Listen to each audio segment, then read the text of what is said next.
Dans leur quête effrénée de la perfection, les nazis vont tout faire pour les améliorer selon leurs fantasmes. Les nazis étaient obsédés par la sélection animale, au point d'en faire un véritable système. Comment les nazis vont-ils s'employer à façonner des animaux à leurs yeux parfaits? Comment vont-ils vouloir réinventer le règne animal?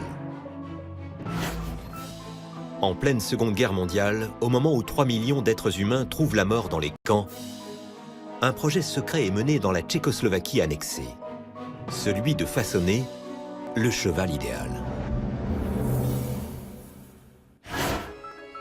Avril 1945. Nous sommes à Osto, à la frontière de l'Allemagne et de la Tchécoslovaquie.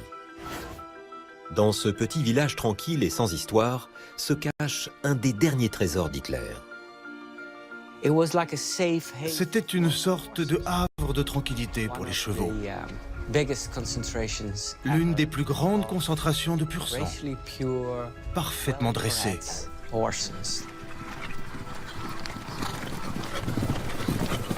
Dans le haras d'Osto, 300 splendides pur sang. On trouve aussi une dizaine de poulains étrangement marqués de la lettre H. Colonel au sein de la Wehrmacht, Hubert Rudowski est en charge du haras. Quelques jours avant la chute du Reich, le colonel va tout faire pour sauver ses précieux chevaux. Il va accepter de les donner à l'armée américaine par peur que les soviétiques ne s'en emparent les premiers. Il était déjà arrivé auparavant que l'armée rouge s'intéresse surtout aux chevaux pour leur viande. La plupart du temps, c'était avant tout de la nourriture pour les soldats. Pourquoi un tel plan de sauvetage pour de simples chevaux au moment où les hommes continuent de mourir sur le front? Quel genre d'expérimentation menaient donc les Allemands dans ce haras perdu dans les collines de Bohême? Comme pour les hommes, une des réponses réside bien sûr dans la race des chevaux. À Osto sont rassemblés les derniers représentants d'une des plus prestigieuses lignées de pur sang. L'emblème de l'ancien empire austro-hongrois, les Lipizans. Le Lipizan était le cheval impérial de la cour d'Autriche depuis près de 4 siècles. Lors de son couronnement à Budapest, l'empereur montait un Lipizan. Avant-guerre, un demi-millier de Lipizans étaient disséminés dans les haras d'Autriche, de Tchécoslovaquie ou des Balkans. Tout au long de l'année 1942, Hitler ordonne en secret de tous les récupérer, de gré ou de force.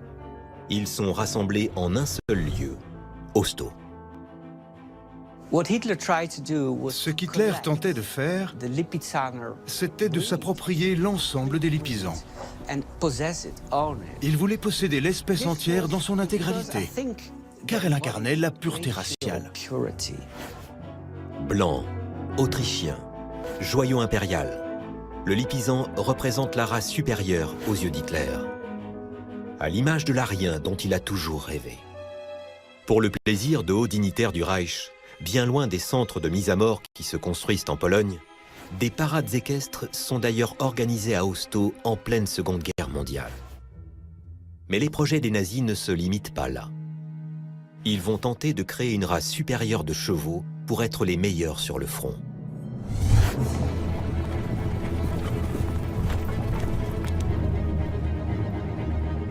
Cet animal est en effet un élément essentiel de la guerre. Malgré l'image d'une Seconde Guerre mondiale très mécanisée, la Wehrmacht a utilisé 2 fois plus de chevaux pendant le conflit qu'en 14-18, essentiellement pour acheminer vivres et munitions. Les Allemands ont utilisé environ 2,7 millions de chevaux pendant la Seconde Guerre mondiale. Très peu d'entre eux ont survécu. Les conditions étaient rudes. Certains ont péri au combat, d'autres sont morts de faim.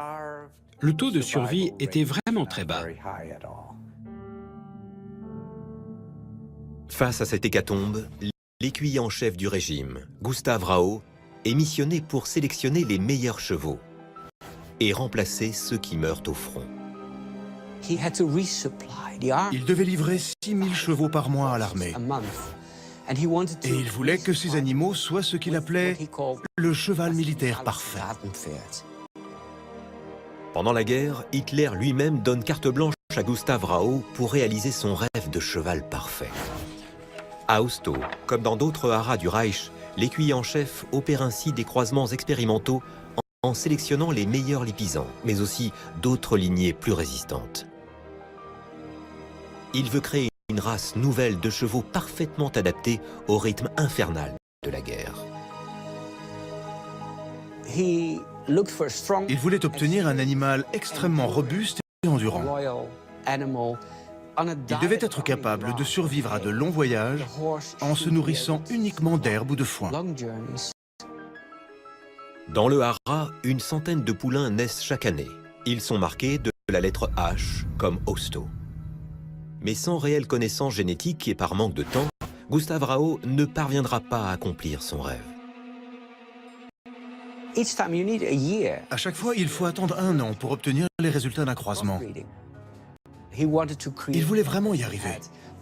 Mais il n'eut que 2 ou 3 ans pendant la guerre. Ça n'a pas été suffisant.